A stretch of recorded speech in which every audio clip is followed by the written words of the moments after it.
Good morning, students. Today we will be dealing with the fourth module of Environmental Science and Disaster Management subject. So, fourth module basically focuses on hazard, disaster, and mitigation measures. Environmental hazard and disaster. അതിനകത്ത് hazard എന്താന്ന് നോക്കാം. Phenomena that pose a threat to people, structure or economic assets. അതിനാണ് hazard എന്ന് പറയുന്നത്. അതായത് നമ്മളെ വ്യക്തികൾക്ക്, നമ്മളെ വീട്, വാഹനം, റോഡ്, റെയിൽവേ, നമ്മുടെ ഓഫീസുകൾ, മാർക്കറ്റ്, അങ്ങനെ നമ്മുടെ എക്കണോമിക് അസറ്റ്സിനെ എല്ലാത്തിനെയും എഫക്ട് ചെയ്യുന്ന, വ്യക്തികളെ എഫക്ട് ചെയ്യുന്ന ഒരു ഫെനോമിനയാണ് നമ്മൾ ഹസാർഡ് എന്ന് പറയുന്നത്. ഫോർ എക്സാമ്പിൾ, എർത്ത് ക്വേക്ക് ഒരു ഹസാർഡാണ്, സൈക്ലോൺ ഹസാർഡാണ്, ലാൻഡ് സ്ലൈഡ് ഹസാർഡാണ്, അവലാഞ്ച് ഹസാർഡാണ്. അങ്ങനെ ഈ സംഭവങ്ങളെല്ലാം തന്നെ നമ്മളെ ഇതിന് ആൾക്കാരെയും നമ്മളെ എക്കണോമിക് അസറ്റ്സിനും സ്ട്രക്ചേഴ്സിനും എല്ലാം എഫക്ട് ചെയ്യുന്ന ഇങ്ങനത്തെ ഫെനോമിന ഇല്ലാന്ന് തന്നെ നമ്മൾ ഹസാർഡ് എന്ന് പറയും. ഇപ്പൊ ഡിസാസ്റ്റർ എന്ന് പറഞ്ഞു കഴിഞ്ഞാൽ എപ്പോഴും ഒരു ഹസാർഡ് ഡിസാസ്റ്റർ കോസ് ചെയ്യണം ഒരു നിർബന്ധവുമില്ല. ഫോർ എക്സാമ്പിൾ, ഒരു സൈക്ലോൺ ഉണ്ടായെന്ന് വിചാരിക്കാം. സൈക്ലോൺ ഒരു ഹസാർഡ് ആണല്ലോ. ഈ സൈക്ലോൺ ഇപ്പൊ കടലിൽ എവിടെയെങ്കിലോ ആണ് ഉണ്ടായതെന്ന് വിചാരിക്കാം. നമ്മളെ വീടോ, നമ്മളെ എന്താ പറയാ, നമ്മളെ മാർക്കറ്റോ, നമ്മളെ വ്യക്തികൾക്കോ, നമ്മളെ എക്കണോമിക് അസറ്റ്സിനോ ഇതിനൊന്നും യാതൊരു പ്രശ്നവും അത് വരുത്തിയിട്ടില്ല എന്ന് വിചാരിക്കുക. കടൽ എവിടെയോ ഒരു സൈക്ലോൺ ഉണ്ടായി, അത് അവിടെ തന്നെ തീർന്നു വിചാരിക്കുക. അങ്ങനെയാണെങ്കിൽ അത് വെറും ഒരു ഹസാർഡ് മാത്രമാണ്. പക്ഷെ അതേ ഹസാർഡ്, അതേ സൈക്ലോൺ ഇപ്പൊ കരയിലേക്ക് വന്നിട്ട് ആൾക്കാരും മറ്റേ എക്കണോമിക് അസറ്റ്സിന് എല്ലാം തന്നെ വലിയൊരു ഡിസ്ട്രക്ഷൻ കോസ് ചെയ്യുകയാണെങ്കിൽ നമ്മൾ പറയും ആ ഹസാർഡ് ഡിസാസ്റ്റർ ആയി മാറി, അല്ലെങ്കിൽ ആ ഹസാർഡ് ഡിസാസ്റ്റർ കോസ് ചെയ്തു എന്ന് നമുക്ക് പറയാം. ഓക്കെ, സോ ബേസിക്കലി ഹസാർഡ് നമ്മുടെ വ്യക്തികൾക്കും എക്കണോമിക് അസറ്റ്സിനും സ്ട്രക്ചേഴ്സിനും ഇതിനെല്ലാം ഡിസ്റപ്ഷൻ കോസ് ചെയ്യുകയാണെങ്കിൽ മാത്രമാണ് നമ്മൾ അതൊരു ഹസാർഡ് ആയി മാറി എന്ന് പറയുന്നത്. ഓക്കെ, സോ ഡിസാസ്റ്റർ എന്ന് പറയുമ്പോൾ the occurrence of a sudden or major misfortune that disrupts the basic fabric and normal functioning of a society. അതായത് നമ്മുടെ സൊസൈറ്റിയിൽ ഇപ്പം ഓഫീസിൽ പോകേണ്ടവർ ഓഫീസിൽ പോകും, എല്ലാ ദിവസവും കൃഷി ചെയ്യേണ്ടവർ കൃഷിക്ക് പോകും, കൃഷി ചെയ്യാൻ പോകും, കുട്ടികൾ സ്കൂളിൽ പോകും, അല്ലെങ്കിൽ കോളേജിൽ പോകും. അങ്ങനെ ഓരോ നമ്മുടെ സൊസൈറ്റിയിൽ ഒരു നോർമൽ വർക്കിംഗ് ഉണ്ടല്ലോ, ഓരോരുത്തർ ഓരോ വർക്ക് ചെയ്യുന്നു, ഓരോ ടാസ്ക് ചെയ്യുന്നു ഡെയിലി. സോ ആ കംപ്ലീറ്റ് ആ ഒരു നോർമൽ വർക്കിംഗ് ഫെനോമിനെ തന്നെ കംപ്ലീറ്റ് ആയിട്ട് ഡിസ്റ്റർബ് ചെയ്ത് കളയുക. ആർക്കും എന്ത് ചെയ്യണം അറിയാൻ ഇനി എന്ത് ചെയ്യണം എന്ന് ആലോചിക്കാൻ പറ്റാത്ത ഒരവസ്ഥ, എങ്ങോട്ട് പോകണമെന്ന് അറിയാത്ത അവസ്ഥ, അങ്ങനത്തെ ഒരു കംപ്ലീറ്റ് സൊസൈറ്റിന്റെ കംപ്ലീറ്റ് വർക്കിങ്ങിനെ തന്നെ മൊത്തം ഹാമ്പർ ചെയ്ത് കളയുന്ന ഒരു സിറ്റുവേഷൻ ആണ് ഡിസാസ്റ്റർ എന്ന് പറയുന്നത്. ഓക്കെ, ഇത് ചിലപ്പോൾ സഡൻ, മിക്കവാറും സംഭവങ്ങൾ സഡൻ ആയിട്ട് ഒക്കർ ചെയ്യുന്നതായിരിക്കും. അതുകൊണ്ട് തന്നെ ആരും പ്ലാൻഡ് ആയിരിക്കില്ല. ഓക്കെ, ആർക്കും അറിയില്ല ഇങ്ങനെ ഒരു സംഭവം, ഒരു എർത്ത് ആണെങ്കിൽ എർത്ത് സംഭവിക്കാൻ പോകുന്നു ആർക്കും അറിയില്ലല്ലോ. അപ്പൊ പെട്ടെന്ന് സംഭവിക്കുമ്പോൾ എല്ലാവരും ഒന്ന് പകച്ചു നിന്ന് പോകും, എന്ത് ചെയ്യണമെന്ന് അറിയാതെ. അപ്പൊ അങ്ങനെ ഒരു സിറ്റുവേഷൻ ആണ് ഡിസാസ്റ്റർ എന്ന് പറയുന്നത്. It is an event or series of events which gives rise to casualties or damage to loss of property, infrastructure, services. അങ്ങനെ അപ്പൊ ഒരു ഇവന്റ് ആയിരിക്കാം, അല്ലെങ്കിൽ ഒരു സീരീസ് ഓഫ് ഇവന്റ് ആയിരിക്കാം. മൊത്തം കാഷ്വാലിറ്റി കോസ് ചെയ്യുമ്പോൾ കുറെ ലൈഫ് നമുക്ക് നഷ്ടപ്പെടും, നമ്മുടെ ഇൻഫ്രാസ്ട്രക്ചർ നശിച്ചു പോകും, നമ്മളെ ജീവിക്കാൻ വേണ്ടിയിട്ട് ഓരോരുത്തർ ഓരോ ടാസ്ക് ആണല്ലോ, ഓരോ കാര്യങ്ങളാണല്ലോ ചെയ്യുന്നത്. ചിലര് ടീച്ചിങ് പ്രൊഫഷൻ, ചിലർ ബാങ്ക്, ചിലര് എന്താ പറയാ കൺസ്ട്രക്ഷൻ വർക്ക്, അങ്ങനെ പലരും പല ജോലികളാണ് ചെയ്യുന്നത്. അപ്പൊ ആ ബേസിക് ലൈവ്ലിഹുഡ് അതുപോലും ഇല്ലാതായി മാറുക, അങ്ങനത്തെ ഒരു അവസ്ഥ. സോ മൊത്തത്തില് ചെറിയ പ്രശ്നങ്ങളൊക്കെയാണെങ്കിൽ ആൾക്കാർ അതിനോട് അഡ്ജസ്റ്റ് ആയി പോകും. അപ്പൊ ഒട്ടും ഒരു രീതിയിലും അഡ്ജസ്റ്റ് ചെയ്യാൻ പറ്റാത്ത ഒരു അവസ്ഥയിലേക്ക് മാറുക, അങ്ങനത്തെ ഒരു സംഭവത്തിനാണ് നമ്മൾ ബേസിക്കലി ഡിസാസ്റ്റർ എന്ന് പറയുന്നത്. പെട്ടെന്നായിരിക്കും സംഭവിക്കുന്നത്. നമുക്ക് അതുകൊണ്ട് തന്നെ ആൾക്കാർക്ക് പെട്ടെന്ന് റിയാക്ട് ചെയ്യാനുള്ള സമയം പോലും ഉണ്ടാവില്ല, ഒരു പ്രിപ്പയർ ചെയ്ത് നിൽക്കാനുള്ള സമയം പോലും ഉണ്ടാവില്ല പൊതുവെ. ഓക്കെ, അതുമാത്രമല്ല ഇത് ഒരാളെയോ രണ്ടാളെയോ എഫക്ട് ചെയ്യുന്ന ഒരു പ്രോസസ് അല്ല, ഒരുപാട് ആൾക്കാരെ എഫക്ട് ചെയ്യുന്ന ഒരു പ്രശ്നമായിരിക്കും, ഫിനോമിന ആയിരിക്കും. ഇപ്പൊ ഈവൻ അഡ്മിനിസ്ട്രേഷൻ, നമ്മൾ ഗവൺമെന്റും ലോക്കൽ ബോഡീസും മറ്റ് അവർക്ക് പോലും ഇത് ഒന്ന് മൊത്തത്തിൽ കൺട്രോൾ ചെയ്യാന്ന് പറഞ്ഞാൽ വളരെ ബുദ്ധിമുട്ടായിരിക്കും ആ സമയത്ത്. ഓക്കെ, മൊത്തത്തിൽ കൺട്രോൾ ചെയ്യാൻ അവര് തന്നെ ബുദ്ധിമുട്ടും. So always find the administration and affected people struggling to respond in the desired manner. Okay. So socio psychological, political, economic ഇതിനെ എല്ലാത്തിനെയും മൊത്തത്തിൽ അങ്ങ് ഡിസ്റപ്റ്റ് ചെയ്ത് കളയും. സോ അങ്ങനെ ഒരു ഫെനോമിനയാണ് നമ്മൾ ഡിസാസ്റ്റർ എന്ന് പറയുന്നത്. അപ്പൊ ഹസാർഡ് ഡിസാസ്റ്റർ തമ്മിലുള്ള പ്രധാന വ്യത്യാസങ്ങൾ നോക്കാം. ഹസാർഡ് എന്ന് പറഞ്ഞു കഴിഞ്ഞാൽ ആൾക്കാരുടെ ലൈഫ്, ഹെൽത്ത്, എൻവയോൺമെന്റ്, പ്രോപ്പർട്ടി ഇതെല്ലാം പോസ് ചെയ്യുന്ന ഒരു ത്രെറ്റാണ്, ഒരു ത്രെട്ട് മാത്രമാണ്. ഓക്കെ, റിസ്ക് അല്ലെ ഒരു ത്രെട്ടാന്ന് പറയാം, ഡേഞ്ചർ ആണെന്ന് പറയാം. ഓക്കെ, ഡിസാസ്റ്റർ എന്ന് പറയുമ്പോൾ അത് സംഭവിച്ചു കഴിഞ്ഞു. And even that completely disrupt the normal way of community. ഒരു കമ്മ്യൂണിറ്റിനെ നോർമൽ ആയിട്ട് കമ്മ്യൂണിറ്റി പ്രവർത്തിക്കുന്ന ആ ഒരു വേനെ കംപ്ലീറ്റ് ആയിട്ട് നശിപ്പിച്ചു കഴിഞ്ഞു. ഓക്കെ, അത് ഹ്യൂമൻ, എക്കണോമിക് ആൻഡ് എൻവയോൺമെന്റൽ ലോസ് ടു ദ കമ്മ്യൂണിറ്റി കൊണ്ടുവന്നു. മറ്റേത് റിസ്ക് അല്ലെ ഡേഞ്ചർ ആണെന്ന് പറഞ്ഞു നിൽക്കുക, ഇത് ഓൾറെഡി സംഭവിച്ചു കഴിഞ്ഞു. ഓക്കെ, ലെസ് ക്രിട്ടിക്കൽ കോൺസിക്വൻസസ് ഹസാർഡിന്, ഡിസാസ്റ്ററിന് more critical consequences and more catastrophe. കാരണം ഹസാർഡ് എന്ന് പറയുമ്പോൾ ഇപ്പൊ ഞാൻ പറയുന്ന ഒരു സൈക്ലോൺ വന്നു, നമ്മളൊരു പോപ്പുലേറ്റഡ് ആയിട്ടുള്ള ഏരിയ ആണെന്ന് വിചാരിക്കാം. ആ പോപ്പുലേറ്റഡ് ആയിട്ടുള്ള ഏരിയയിൽ വന്നിട്ട് അതിന്റെ അടുത്തേക്ക് വന്നില്ല, പക്ഷെ അതിന്റെ അപ്പുറത്തും ഇപ്പുറത്തും ലെസ് പോപ്പുലേറ്റഡ് ആയിട്ടുള്ള ഏരിയസിൽ പോയിട്ട് എന്തെങ്കിലും പ്രശ്നം, ഒരു മരങ്ങൾ വീഴുകയും അങ്ങനെ അല്ലെങ്കിൽ അങ്ങനത്തെ എന്തെങ്കിലും കാറ്റാസ്ട്രോഫിക് കോസ് ചെയ്യുന്നത് വിചാരിക്കാം. ഓക്കെ, പക്ഷെ പോപ്പുലേറ്റഡ് ഏരിയയിലല്ല, അങ്ങനെയാണെങ്കിൽ അതൊരു ഹസാർഡാണ്. പക്ഷെ പോപ്പുലേറ്റഡ് ഏരിയയിൽ വന്നിട്ട് അത് എന്തെങ്കിലും പ്രശ്നം ഉണ്ടാക്കി കഴിഞ്ഞ് കഴിഞ്ഞാൽ, ആൾക്കാർ താമസിക്കുന്ന ഏരിയയിൽ വന്ന് പ്രശ്നം ഉണ്ടാക്കി കഴിഞ്ഞ് ഒരുപാട് ആൾക്കാരുടെ ലൈഫിനെ എഫക്ട് ചെയ്താൽ അത് ഹസാർഡായി മാറി. സോ ഹസാർഡിന്റെ കോൺസിക്വൻസസ് കുറവാണ്, പക്ഷെ ഡിസാസ്റ്ററായി മാറുമ്പോൾ കോൺസിക്വൻസസ് വളരെ കൂടുതലാണ്. ഹസാർഡ് ഒരു സീരീസ് ഓഫ് ഇവന്റ് കഴിഞ്ഞിട്ട് സംഭവിക്കുന്നതായിരിക്കണം. ഇപ്പം നമ്മുടെ ഒരു ഫ്ലഡ് ആണെന്ന് വിചാരിക്കാം. ഓക്കെ, ഒരു സീരീസ് ഓഫ് ഇവന്റ് അതിന് മുമ്പ് ഒക്കർ ചെയ്തിട്ടുണ്ടാവും. ഓക്കെ, ചെറുതായിട്ട് വെള്ളം ഇങ്ങനെ കയറി വന്നു, ചില സ്ഥലത്തൊക്കെ നശിപ്പിച്ചു, ഇങ്ങനെ മെല്ലനെ പിന്നെ മൊത്തത്തിൽ അങ്ങ് പടരുന്നതായിരിക്കും. ഓക്കെ, ഇപ്പൊ മഴ, ഇപ്പൊ ഫ്ലഡ്, ബ്രഹ്മപുത്ര റിവറിലെല്ലാം ഫ്ലഡ് കോസ് ചെയ്യുന്നത് എന്താ മെയിൻ കാരണം? റെയിൻഫോൾ വളരെ കൂടുതൽ ഉണ്ടാവും. റെയിൻഫോൾ വളരെ കൂടുതലാവുമ്പോൾ എന്താ, വെള്ളം കയറും, പുഴയിൽ വെള്ളം കയറും. ആ പുഴയിൽ വെള്ളം കയറിയതിനു ശേഷമാണ് പിന്നെ അത് അപ്പൊ പുഴയിൽ വെള്ളം കയറുമ്പോഴും ആ പുഴയ്ക്ക് ഹോൾഡ് ചെയ്യാൻ പറ്റുന്ന മാക്സിമം ലിമിറ്റ് വരെ പ്രശ്നമൊന്നുമില്ല വെള്ളം കയറി കഴിഞ്ഞാൽ. പക്ഷെ അത് കഴിഞ്ഞിട്ട് അത് കവിഞ്ഞൊഴുകുമ്പോഴാണ് അതൊരു ഫ്ലഡ് ആയി മാറുന്നത്. So there are series of events which might have occurred before the occurrence of A Hazard. പക്ഷെ ഡിസാസ്റ്റർ എന്ന് പറയുമ്പോൾ ഒരു ഷോർട്ട് ടൈമിൽ പെട്ടെന്ന് നടക്കുന്നതായിരിക്കും. ഓക്കെ, ഇപ്പം ഈ ഒരു എർത്ത് കേസ് എടുക്കാം, പെട്ടെന്ന് നടക്കുന്നതാണ്, ആർക്കും ഒന്നും പ്രിപ്പയർ ചെയ്യാനൊന്നും സമയമില്ല. ഓക്കെ, സോ ക്വിക്ക് ഈവന്റ് ആണ് ഡിസാസ്റ്റർ എന്ന് പറയുന്നത്. ഹസാർഡ് ലെസ് പോപ്പുലേറ്റഡ് ഏരിയയിലാണ് ഒക്കർ ചെയ്യുന്നത്. മോർ പോപ്പുലേറ്റഡ് ഏരിയയിൽ ഒക്കർ ചെയ്യാന്നെങ്കിൽ അതിനെ ഹസാർഡ് എന്നല്ല ഡിസാസ്റ്റർ എന്നാണ് വിളിക്കുക. Okay, so however it might be considered disaster in life if and property are seriously damaged. So Hazard എന്ന് പറയുന്നത് ഒരു പ്രീ ഡിസാസ്റ്റർ ഫേസ് ആണെന്ന് പറയാം. ഡിസാസ്റ്റർ സംഭവിക്കുന്നതിന് മുമ്പത്തെ ഒരു ഫേസ് ആണെന്ന് നമുക്ക് പറയാം.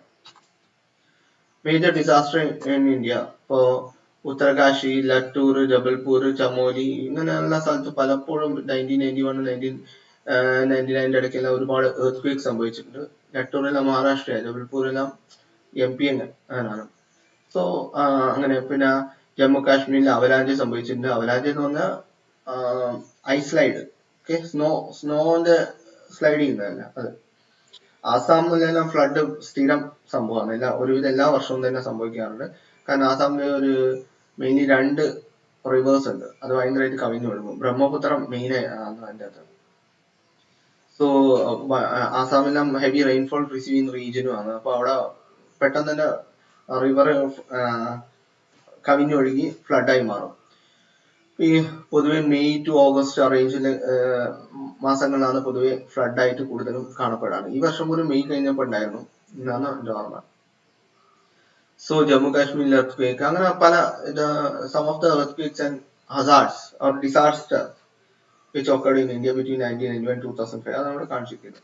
അപ്പൊ അത് കോസ് ചെയ്തിരിക്കുന്ന ഫിനാൻഷ്യൽ പ്രശ്നങ്ങൾ, എത്ര ആൾക്കാരുടെ മരണപ്പെട്ടു, അങ്ങനെ ഒരു അപ്രോക്സിമേറ്റ് കോസ്റ്റ് എന്നാണ് കാണിച്ചിരിക്കുന്നത്. Vulnerability എന്ന് പറഞ്ഞാൽ extent to which a community structure or service or geographical area is likely to be damaged or disrupted by the impact of particular hazard on account of nature, construction, possibility. അപ്പൊ vulnerability എന്ന് പറയുമ്പോൾ ഒരു Hazard ഒക്കെ ചെയ്തു എന്ന് വിചാരിക്കാം. ഒരു earth ആവട്ടെ, ഫ്ലഡ് ആവട്ടെ, അല്ലെങ്കിൽ ഒരു സൈക്ലോൺ ആവട്ടെ, അല്ലെങ്കിൽ ഒരു അവലാഞ്ചി ആവട്ടെ, എന്തെങ്കിലും ആവട്ടെ. അപ്പൊ ആ ഏതെങ്കിലും ഒരു ഹസാർഡ് ഒക്കെ ചെയ്ത് വിചാരിക്കാം. ആ ഹസാർഡ് ഒരു പോപ്പുലേറ്റഡ് ആയിട്ടുള്ള ഏരിയയില് എത്രത്തോളം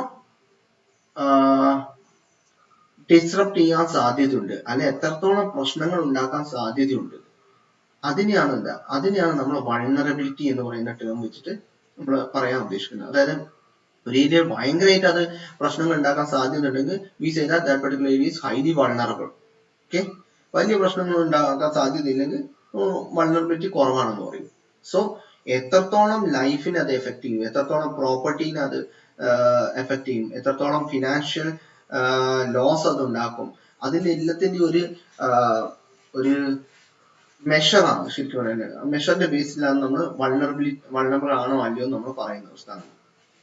ഓക്കെ, സോ സപ്പോസ് ഇപ്പൊ നമ്മൾ നേരത്തെ ആസാമിന്റെ കേസ് പറഞ്ഞു. ആസാമിൽ പൊതുവെ ബ്രഹ്മപുത്ര റിവറും മറ്റേ വേറെ കുറച്ച് റിവറുകളിലും അവിടെ ഹെവി റെയിൻഫോൾ കിട്ടുന്നതിന് കാരണത്താൽ ഫ്ലഡ് എല്ലാ വർഷവും ഒക്കെ ചെയ്യാൻ സാധ്യത വളരെ കൂടുതലാണ്. So Assam is highly vulnerable place. Okay, Keralam ഇപ്പൊ ഓൾമോസ്റ്റ് വൾണറബിൾ ആയിക്കൊണ്ടിരിക്കുകയാണ്, കാരണം അവിടെ ഫ്രീക്വന്റ് ആയിട്ട് ഫ്ലഡ് ഒക്കെ ചെയ്യുന്നുണ്ട് ഇപ്പൊ. So physical vulnerability, weak building, bridges, service line, life line structures, അത് കാലത്തെല്ലാം ഒക്കെ ചെയ്യുന്ന ഫിസിക്കൽ ആയിട്ടുള്ള സാധനങ്ങളൊക്കെ ചെയ്യുന്നതാണ് physical vulnerability. Social and economic vulnerability, ഇപ്പൊ ഡെവലപ്ഡ് കൺട്രീസിലെ ആൾക്കാർക്ക് ഡെവലപ്പിംഗ് കൺട്രീസിലെ ഇപ്പൊ ഒരേ ഫെനോമന ഇപ്പൊ ഡെവലപ്ഡ് കൺട്രിയിലും ഒക്കെ ചെയ്ത് ഡെവലപ്പിംഗ് കൺട്രിയിലും ഒക്കെ ചെയ്ത് കഴിഞ്ഞാൽ ഡെവലപ്ഡ് കൺട്രിയിലെ ആൾക്കാർക്ക് അത് കോപ്പപ്പ് ചെയ്യാനോ ഓവർകം ചെയ്യാനോ അല്ലെങ്കിൽ അതിൽ നിന്ന് പുറത്ത് അതിന്റെ എഫക്റ്റിൽ നിന്ന് പുറത്ത് വരാനുള്ള സാധ്യത വളരെ കൂടുതലാണ്, പെട്ടെന്ന് വരാനുള്ള സാധ്യത കൂടുതലാണ്. ഓക്കെ, കാരണം അത് അവരുടെ സോഷ്യോ ആൻഡ് എക്കണോമിക് സ്റ്റാറ്റസിനനുസരിച്ചിരിക്കും. സോ പക്ഷെ ഡെവലപ്പിംഗ് കൺട്രീസ് ആണെങ്കിൽ അവർ കുറച്ചും കൂടി കഷ്ടപ്പെടും. സോ അതിന്റെ ബേസിസിൽ നമുക്ക് socio and economic vulnerability regions നമുക്ക് വേണമെങ്കിൽ ഡിഫൈൻ ചെയ്യാം. Factors that influence intensity include, അപ്പൊ ഈ വൾണറബിലിറ്റിന്റെ ഇന്റൻസിറ്റി അതിനെ അഫക്ട് ചെയ്യുന്ന കുറച്ച് ഫാക്ടേഴ്സ് ഉണ്ട്. ഡെമോഗ്രാഫിക്, അപ്പം ഇപ്പൊ ഒരുപാട് പോപ്പുലേഷൻ ഉള്ള ഒരു സ്ഥലമാണ് വിചാരിച്ചു. ഇപ്പൊ ഉത്തർപ്രദേശ്, വെസ്റ്റ് ബംഗാൾ ഒക്കെയാണ് വിചാരിക്കുക. അപ്പൊ അവിടെ പോപ്പുലേഷൻ ഡെൻസിറ്റി വളരെ കൂടുതലാണ്, റൈറ്റ്? അപ്പൊ അങ്ങനെ ഒരു സ്ഥലത്ത് ഒരു എർത്ത് ക്വേക്കോ ഫ്ലഡോ വല്ലോ ഒക്കെ ചെയ്ത് കഴിഞ്ഞാൽ അവിടെ വൾണറബിലിറ്റി വളരെ ഹൈ ആയിരിക്കും. കാരണം എന്താ, ഒരുപാട് ആൾക്കാരുടെ ലൈഫിനെ അത് എഫക്ട് ചെയ്യും, ഒരുപാട് പ്രോപ്പർട്ടി അത് നശിപ്പിക്കും, ഒരുപാട് ഫിനാൻഷ്യൽ ലോസ് അത് വരുത്തും. അങ്ങനെ സോ വൾണറബിലിറ്റിന്റെ ആ ഒരു എമൗണ്ട് തന്നെ വളരെ കൂടുതലായിരിക്കും ഈ സ്ഥലങ്ങളെല്ലാം എന്തെങ്കിലും ഒരു ഹസാർഡ് ഒക്കെ ഇത് കഴിഞ്ഞാൽ, അല്ലെങ്കിൽ ഡിസാസ്റ്റർ ഒക്കെ ചെയ്ത് കഴിഞ്ഞാൽ. പക്ഷെ അതേ സ്ഥാനത്ത് ഇപ്പം ലക്ഷദ്വീപോ അല്ലെങ്കിൽ അന്തമാൻ നിക്കോബാർ അങ്ങനത്തെ സ്ഥലങ്ങൾ അല്ലെങ്കിൽ സിക്കിം പോലത്തെ സ്ഥലങ്ങളെല്ലാം പോപ്പുലേഷൻ ഡെൻസിറ്റി എല്ലാം കുറവാണ് പൊതുവെ. അപ്പൊ അങ്ങനെ ഒരു സംബന്ധം ഒക്കെ ചെയ്ത് കഴിഞ്ഞാൽ വൾണറബിലിറ്റി കുറച്ചും കൂടി കുറവാണെന്ന് പറയാം. ഞാൻ ഒരു സ്റ്റേറ്റ് വെച്ചിട്ടാണ് പറയുന്നത്. Okay, so it basically depends upon demography. Age, ഇപ്പം age group young age group ആണെങ്കിൽ ഒരു ഹസാർഡോ ഡിസാസ്റ്ററോ ഒക്കെ ചെയ്ത് കഴിഞ്ഞാൽ അവർ അതിൽ നിന്ന് രക്ഷപ്പെടാൻ സാധ്യതകൾ കൂടുതലാണ്. ഓക്കെ, പക്ഷെ ഓൾഡ് ഏജ് ഗ്രൂപ്പ് ആണെങ്കിൽ വളരെ പ്രയാസമാണ്. സോ ഏജ് ഗ്രൂപ്പിനെ മുകളിൽ ഡിപ്പെൻഡ് ചെയ്യുന്നുണ്ട്. വൾണറബിലിറ്റി എന്ന് പറയുന്നത് ഏജിന്റെ മുകളിൽ ഡിപ്പെൻഡ് ചെയ്യുന്നുണ്ട്. റീസൈലൻസ് ഓഫ് ദ സോ ഒരു എഫക്റ്റിൽ നിന്ന് റെസ്യൂം ചെയ്ത് വരിക, അല്ലെ അതിനും നമ്മള് വൾണറബിലിറ്റിന്റെ മുകളിൽ ഡിപ്പെൻഡ് ചെയ്യുന്നുണ്ട്. ടെക്നോളജി, നമ്മളത്തെ ടെക്നോളജി, ബെറ്റർ ടെക്നോളജി എയ്ഡ്സ് ഉണ്ട്, GPS അങ്ങനത്തെ സംഭവങ്ങൾ ഇപ്പൊ എമർജൻസി സിറ്റുവേഷനിൽ നമുക്ക് യൂസ് ചെയ്തിട്ട് നമ്മുടെ വൾണറബിലിറ്റി നമുക്ക് ഒരു ഡിസാസ്റ്റർ കോസ് ചെയ്യുകയാണെങ്കിൽ അതിന്റെ മുമ്പത്തെ പ്രീ ഡിസാസ്റ്റർ ഫേസുകളും നമുക്ക് എമർജൻസി അനൗൺസ്മെന്റും മറ്റു കാര്യങ്ങളും ചെയ്യാൻ, ഇപ്പൊ ഡിസാസ്റ്റർ ഒക്കെ ചെയ്ത് കഴിഞ്ഞാൽ ആ സമയത്ത് എന്തൊക്കെ ഇപ്പൊ എവിടേക്ക് പോകണം, ഫുഡ് എവിടെയാണ് അവൈലബിൾ, ആൾക്കാർ എന്ത് ചെയ്യണം, എങ്ങോട്ട് പോകരുത്, അങ്ങനത്തെ കാര്യങ്ങളെല്ലാം തന്നെ നമുക്ക് ടെക്നോളജി എയ്ഡ് യൂസ് ചെയ്തിട്ട് ഇൻഫർമേഷൻ അവർക്ക് കൊടുത്തിട്ട് നമുക്കത് കൺട്രോൾ ചെയ്യാൻ പറ്റുന്നതാണ്. സോ അതും വൾണറബിലിറ്റിനെ എഫക്ട് ചെയ്യുന്ന ഒരു കാര്യമാണ്. അപ്പൊ ആൾക്കാരെ ബോധവൽക്കരിക്കാൻ നമുക്ക് വേണമെങ്കിൽ ടെക്നോളജി യൂസ് ചെയ്തിട്ട് ഇങ്ങനത്തെ സ്ഥലങ്ങളിൽ മഴക്കാലം തുടങ്ങാൻ പോകുകയാണെങ്കിൽ നിങ്ങള് ഇന്ന സ്ഥലത്ത് താമസിക്കരുത്, കാരണം അവിടെ ലാൻഡ് സ്ലൈഡ് ഉണ്ടാവാൻ സാധ്യതയുണ്ട്, ഇപ്പോൾ ഫ്ലഡ് ഒക്കെ ചെയ്യാൻ പോകുകയാണെങ്കിൽ റിവർ ബാങ്കിൽ താമസിക്കരുത്, അവിടെ ഫ്ലഡ് ഒക്കെ ചെയ്യാനുള്ള സാധ്യതയുണ്ട് എന്നെല്ലാം പറഞ്ഞാൽ ആൾക്കാരെ ഇൻഫർമേറ്റീവ് ആക്കി മാറ്റാം. thereby vulnerability can be decreased. Okay, social differentiation diversity അതും റീജിയണൽ ഗ്ലോബൽ ലെവലിലെ സോഷ്യൽ ഡിഫറൻഷിയേഷൻ ഡൈവേഴ്സിറ്റി അതും വൾണറബിലിറ്റിനെ വളരെയധികം എഫക്ട് ചെയ്യുന്ന കാര്യമാണ്. ഇപ്പൊ ഫോർ എക്സാമ്പിൾ ഗുജറാത്ത് ഇപ്പൊ കുറച്ച് സ്റ്റേറ്റുകളുടെ ലിസ്റ്റ് ഇട്ടിട്ടുണ്ട്. ഇപ്പൊ ഗുജറാത്ത് ഹൈലി വൾണറബിൾ ആയിട്ടുള്ള സ്റ്റേറ്റ് ആണ്.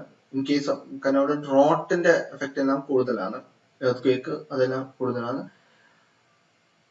ഹൈലി ഇപ്പൊ അതിനെക്കാട്ടും വൾണറബിലിറ്റി ടൈപ്പ് ഓഫ് ഡിസാസ്റ്ററിന്റെ ബേസിൽ അറേഞ്ച് ചെയ്തിരിക്കുക. പിന്നെ മഹാരാഷ്ട്ര അങ്ങനെ കുറെ സ്റ്റേറ്റുകളുണ്ട്, അതിനെ വേറെ ലെവലിലേക്ക് അറേഞ്ച് ചെയ്തിരിക്കുക. North eastern state, west Bengal അത് അതിനെക്കാട്ടും കൂടുതൽ വൾണറബിൾ ആണ്. ഡൽഹി, യു പി, പിന്നെ അത് കാരണം യു പിയും ഡൽഹിയിലുള്ള പോപ്പുലേഷൻ വളരെ കൂടുതലാണ്. അപ്പൊ അവിടെ എന്തൊക്കെ സംഭവിച്ചു കഴിഞ്ഞാൽ എന്താ ഒരുപാട് ആൾക്കാരുടെ ലൈഫ് എഫക്ട് ചെയ്യും. രാജസ്ഥാൻ, ഇപ്പൊ രാജസ്ഥാന്റെ കേസിൽ ഇപ്പൊ എങ്ങനെയാന്ന് പറഞ്ഞാൽ even though affected only by drought but suffers heavy financial loss averaging. അപ്പം ഈ വൾണറബിലിറ്റി നമ്മൾ കൗണ്ട് ചെയ്യുന്നത് ഫിനാൻഷ്യൽ ലോസ് നോക്കും, ലൈഫ് ലോസ്റ്റ് എത്ര ആൾക്കാരുടെ ജീവനെ എഫക്ട് ചെയ്യുന്ന കാര്യമാണ് അത് നോക്കും, പ്രോപ്പർട്ടി മറ്റു കാര്യങ്ങളെല്ലാം നോക്കും. അതിന്റെ എല്ലാം ബേസിലാണ് നമ്മൾ കാൽക്കുലേറ്റ് ചെയ്യുന്നത്. സോ അതിന്റെ ബേസിൽ നമുക്ക് പല കാറ്റഗറീസ് ആയിട്ട് വൾണറബിൾ റീജിയൻ ആയിട്ട് നമുക്ക് ക്ലാസിഫൈ ചെയ്യാം. Risk is the probability that a person will experience an event in a specified period of time. For example ഇപ്പൊ ഞാൻ പറഞ്ഞു ആസാം ഒരു വൾണറബിൾ സ്റ്റേറ്റ് ആണെന്ന് നമ്മൾ പറയുന്നു.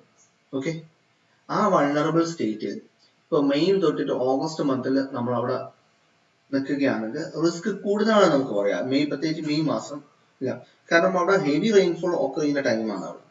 ഓക്കെ, ആ സമയത്ത് ഡിസാസ്റ്റർ ഒക്കെ ചെയ്യാൻ സാധ്യത വളരെ കൂടുതലാണ്. സോ ആ മാസങ്ങൾ അവിടെ നിൽക്കുമ്പോൾ വളരെ റിസ്ക് കൂടുതലാണ് ആ വൾണറബിൾ സ്റ്റേറ്റിൽ.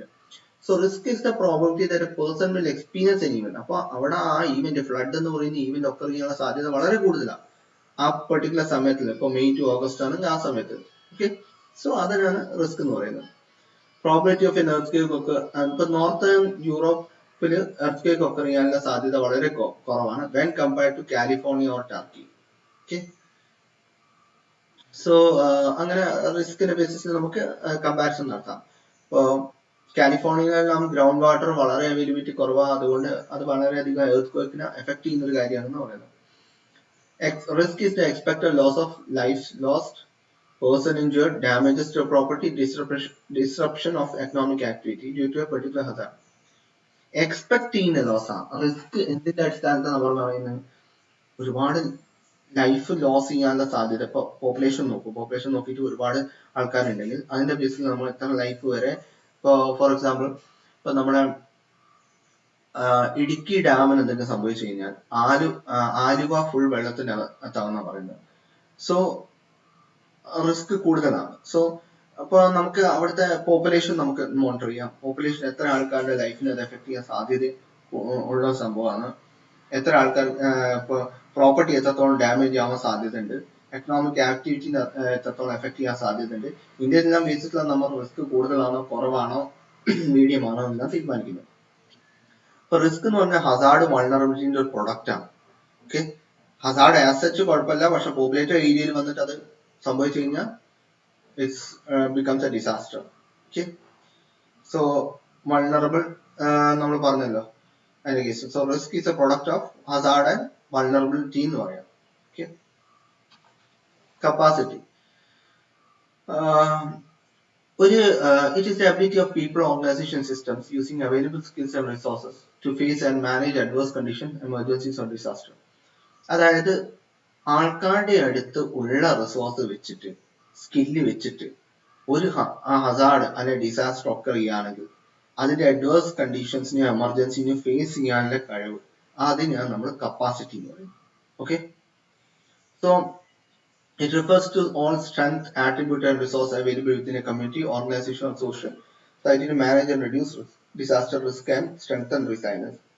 ഇപ്പോ ഡിസാസ്റ്റർ ഒക്കർ ചെയ്തത് കൊണ്ട് ഉണ്ടാകുന്ന കുറെ എഫക്ട്സ് ഇല്ല, ആ എഫക്ട്സിനെ നള്ളിഫൈ ചെയ്യുക അല്ലെങ്കിൽ കുറയ്ക്കാൻ വേണ്ടിയിട്ട് നമ്മുടെ അടുത്തുള്ള റിസോഴ്സും സ്ട്രെങ്ത്തും ആട്രിബ്യൂട്ട്സും എല്ലാം യൂസ് ചെയ്തിട്ട് നമ്മളത് അതിന്റെ മുകളിൽ വർക്ക് ചെയ്യുന്നു.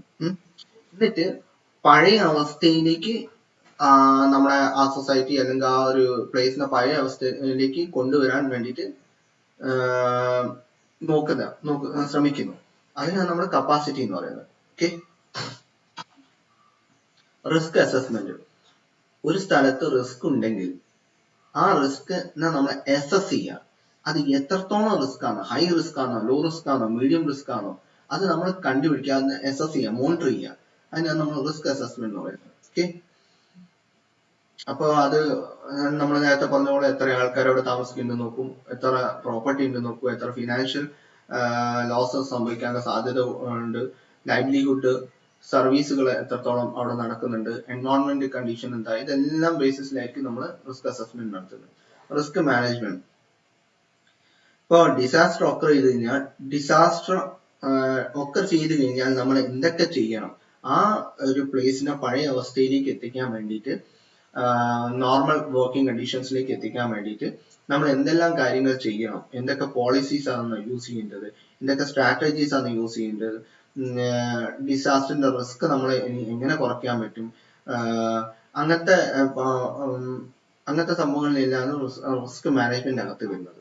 റിസ്കിനെ മാനേജ് ചെയ്യുക. ഓക്കെ. റിസ്ക് ഉണ്ടെങ്കിൽ ആ റിസ്കിനെ കുറയ്ക്കാൻ വേണ്ടിയിട്ട്, ഇപ്പൊ ഡിസാസ്റ്റർ ഒക്കെ ചെയ്യാൻ സാധ്യതയുള്ള ഒരു ഏരിയ ആണ്, അവിടെ വളരെ റിസ്ക് ഉള്ള സ്ഥലമാണെങ്കിൽ അവിടെ ആ റിസ്ക് കുറയ്ക്കാൻ വേണ്ടിയിട്ട് എന്ത് ചെയ്യാൻ പറ്റും. ഇപ്പോൾ ഫോർ എക്സാമ്പിൾ ഒരു സ്ലോപ്പിന്റെ അവിടെയാണ് ഒരു ടൗൺ ഉള്ളതെന്ന് വിചാരിക്കുക. ഒരു സ്ലോപ്പുള്ള സ്ഥലത്താണ് ടൗൺ ഉള്ളതെന്ന് വിചാരിക്കുക. അങ്ങനെയാണെങ്കിൽ അവിടെ ലാൻഡ് സ്ലൈഡ് ഒക്കെ ചെയ്യാനുള്ള സാധ്യത വളരെ കൂടുതലാണ്. ഓക്കെ. അങ്ങനെയാണെങ്കിൽ നമുക്ക് എന്ത് ചെയ്യാം, എഫോറസ്റ്റേഷൻ ചെയ്യാം, മരങ്ങൾ പിടിപ്പിക്കാം, അല്ലെങ്കിൽ നമുക്ക് എന്താ പറയാ, കുറച്ച് കെട്ടുകൾ, ലൈക്ക് അവിടെ ഒരു വാള് ബിൽഡ് ചെയ്യുക, വാളോ കെട്ടോ അങ്ങനത്തെ സംഭവങ്ങളെല്ലാം ബിൽഡ് ചെയ്യുക. സോ ദാറ്റ് ലാൻഡ് സ്ലൈഡ് ഒക്കെ ചെയ്ത് കഴിഞ്ഞാൽ it won't effect much to the people. So അങ്ങനത്തെ മാനേജ്മെന്റ് അതെല്ലാം മാനേജ് ചെയ്യാം. അപ്പൊ അതിനെല്ലാം നമ്മൾ റിസ്ക് മാനേജ്മെന്റ് പറയുന്നത്. ടൈപ്സ് ഓഫ് അതാണ് നാച്ചുറൽ ഉണ്ട്, മാൻമെയ്ഡ് ഉണ്ട്. നാച്ചുറൽ എന്ന് പറഞ്ഞു കഴിഞ്ഞാൽ നാച്ചുറൽ ഫെനോമിന കാലത്താണ് ഒക്കർ ചെയ്യുന്നത്. Cyclone, tsunami, earthquake, volcanic eruption, ഇതൊക്കെ നാച്ചുറൽ ആണ്, ആരും ചെയ്യുന്നതല്ല, പക്ഷെ അത് ഒക്കർ ചെയ്യുന്നതാണ്. So that is natural hazard. Socio natural എന്ന് പറഞ്ഞാൽ നാച്ചുറൽ ആൾക്കാരുടെ കോൺട്രിബ്യൂഷൻ ഉണ്ട്, നാച്ചുറൽ എഫക്റ്റും ഉണ്ട്. ഇപ്പൊ മരങ്ങളെല്ലാം മുറിച്ചു കഴിഞ്ഞാൽ അവിടെ ഡ്രോട്ട് ഉണ്ടാവാൻ സാധ്യത കൂടുതലാണ്. സോ ഹ്യൂമൻസിന്റെ എഫക്റ്റും ഉണ്ട്, എന്നാൽ പ്യൂർ നാച്ചുറൽ എല്ലാം നേച്ചറിന്റെ എഫക്റ്റും ഉണ്ട്. ഓക്കെ. ഇപ്പൊ ഒരു സിറ്റിയിലാണെങ്കിൽ ഡ്രെയിനേജ് മുഴുവൻ വേസ്റ്റ് ഇട്ടിട്ട് ബ്ലോക്ക് ചെയ്ത് കഴിഞ്ഞാൽ അവിടെ ലോക്കൽ ഫ്ലഡ് ഒക്കെ ഇങ്ങനെ സാധ്യത കൂടുതലാണ്. ഹ്യൂമൻ ഇൻഡ്യൂസ്ഡ് ആണ്, പക്ഷെ മഴ ഉണ്ടായിരുന്നു, അതുകൊണ്ട് ഫ്ലഡും ഉണ്ടായിരുന്നു പറയാം. സോ അതാണ് സോഷ്യോ നാച്ചുറൽ എന്ന് പറയുന്നത്. ഡിസാസ്റ്റർ ഒക്കെ ഒരു വേരിയഡ് ഫോംസ്.